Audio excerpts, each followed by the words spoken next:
Tignan yung maigi mga kaubayan. Itong nakuha namin ni Nining doon sa silong ng... Ang bigat, ang bigat. Teka.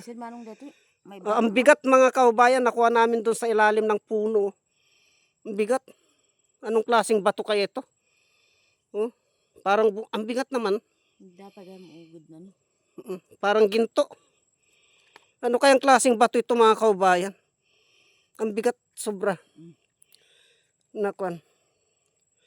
Sobrang bigat mga kaubayan. Siguro nasa 10 kilo ito eh. Ba't ganito? Oh, batang. Oh. Ang bigat. Ada ko na siguro dahil. Baka may ginto yan ah. Oh, may kon pala siya oh. May biak siya. May biyak siya. Bakit kaya ganyan ang kulay ng bato na ito mga kaubayan? Sari-saring mga klase. Sobrang bigat. Ang bigat. Ano sa palagay nyo mga kaubayan? Anong klaseng bato kaya ito? Ba't ganito siya kabigat? May biyak siya oh. Hindi kaya ginto ang laman nito, Neng? Tignan mo nga. Kamuk lang manong. Oh? Sinsilin ko matikwa. Sinsilin natin. Bakit ganyan oh? May dilaw-dilaw. Ano kang kayang klaseng mga bato ito mga kaubayan? Parang ulo. Oo. Kaiba siya. Pinagdugtong siya oh. Pinagdugtong. Pinagdugtong lang siya mga kaubayan no.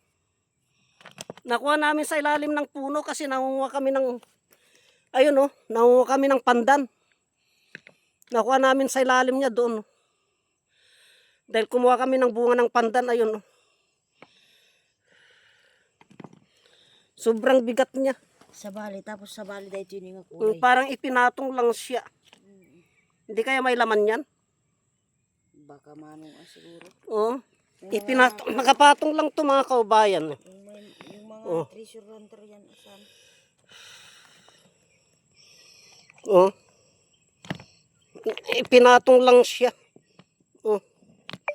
Tapos may biyak siya oh. Hindi mo na matanggal. Sa bali manong unin na ni. O ibang tunog niya mga kaubayan. Bayamon. Iyawid ta. Ibang tunog niya mga kaubayan. Hindi kaya may ginto sa ilalim to. Iuwi natin. Kaya lang ang bigat. I-comment nyo mga kaubayan kung anong klaseng bato ito.